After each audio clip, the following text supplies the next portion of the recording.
Hello and welcome to Theater Operations Unleashed, the monthly show that explores the ins and outs of theater operations, management, facilities, and design. I'm your host, Raymond Kent. In each episode, we will be focusing on management, operations, design, trends, and best practices in the performing arts. I hope to bring you both insights from my 4 decades in the industry, as well as engaging conversations with theater professionals about the challenges and rewards of their work. We'll also cover a wide range of topics from budgeting and scheduling to marketing and audience development, theater technology, and many other related topics. Whether you're a theater maker yourself or just interested in the industry, I hope you'll find this podcast informative and inspiring. So sit back, relax, or lean in, and let's dive into the world of theater. Hello and welcome back to Theater Operations Unleashed. I'm Raymond Kent, and today we are stepping into the rooms where the furniture of our field is shaped long before opening night. These are the spaces where people learn what theater is, how it works, and maybe most importantly, who it's for. Of course, I'm talking about classrooms, studios, rehearsal halls, acting labs, black boxes, and music rooms. Every one of these spaces teaches something even when no one is speaking, and sometimes what they teach isn't what we intend. Here's the hard truth. If educational rehearsal spaces aren't accessible, the message is loud and clear, whether anyone says it out loud or not, that this isn't really for you. That message lands early and it sticks. I've always believed that spaces have a curriculum of their own. A rehearsal room with the stairs and no ramp teaches you who's expected to be there. A studio without an accessible restroom teaches you whose bodies were imagined when the room was designed. A classroom without captioning or microphones teaches you whose needs are considered standard and whose are treated as extra. Students don't just learn from syllabi or scripts. They learn from architecture, from furniture, from what's easy and what's hard. If a disabled student has to fight for access during training, they learn that their presence is conditional. That lesson follows them into the profession, shaping how they see themselves and how they imagine their future. We all know that rehearsal rooms are workplaces, and we love to romanticize rehearsal rooms. We call them creative laboratories, safe spaces, places of discovery. But they are also workplaces, and workplaces have obligations. An accessible rehearsal room is one you can actually get into without navigating a maze or a step.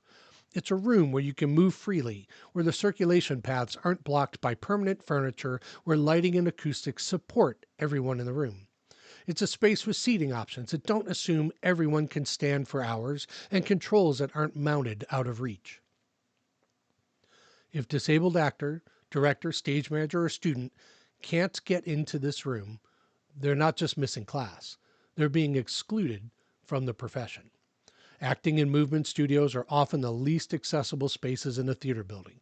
You see sprung floors that sit up a step, bars mounted at a single height, no seating for people who need to sit intermittently, and no space for mobility devices.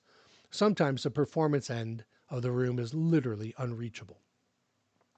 But movement isn't the exclusive domain of non-disabled bodies.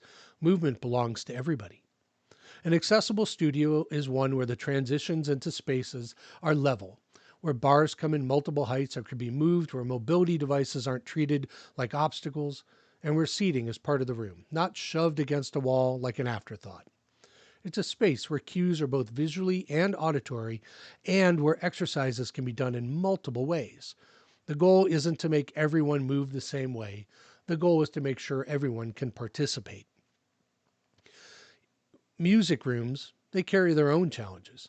Tiered risers without ramps, pianos positioned where wheelchair users can't reach the keyboard, music stands blocking circulation, no assisted listening systems, no captioning or visual supports for spoken instruction. But music is collaborative. It's ensemble work, and ensemble work demands inclusion. An accessible music or voice space is one where every tier can be reached without climbing, where at least one piano position is designed for wheelchair access, where hearing loops or assisted listening systems are part of the room, and where sightlines support lip reading and interpreters. It's a space where service animals fit comfortably and seating layouts can shift to meet the needs of the ensemble. If a disabled musician or singer can't be integrated into the group, the problem isn't their body, it's the room. Let's look at academic classrooms and seminar spaces. Theater education doesn't just happen on its feet. It happens in dramaturgy seminars, theater history lectures, design classes, and production meetings. I know this all too well after 25 years of teaching in higher education.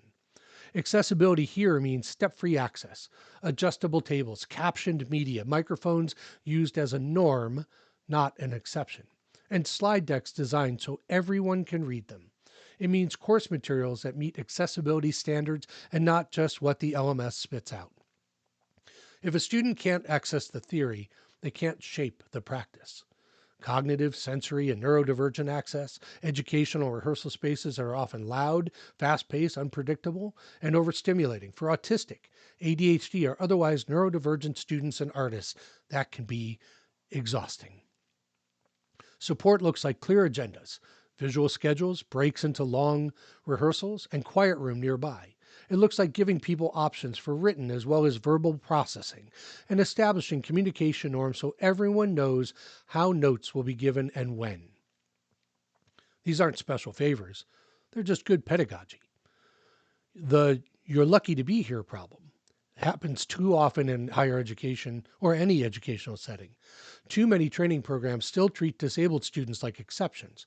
They're told sometimes directly, sometimes through tone or policy, "You're lucky we let you in," or "We'll never have somebody like you before," or "We'll see what we can do, but don't expect too much." That mindset is a pipeline problem, because if disabled students don't feel like they belong in training, they're less likely to stay in the field. Accessibility in educational and rehearsal spaces isn't just about ramps and restrooms, it's about audition processes that don't screen people out. Course requirements that can be met in multiple ways. Faculty who understand disability, and accommodation processes that don't punish disclosure. The message must be, you belong here. We planned for you. We expect you to be part of this field. So here's the big picture. Whatever is normal in training becomes normal in the profession.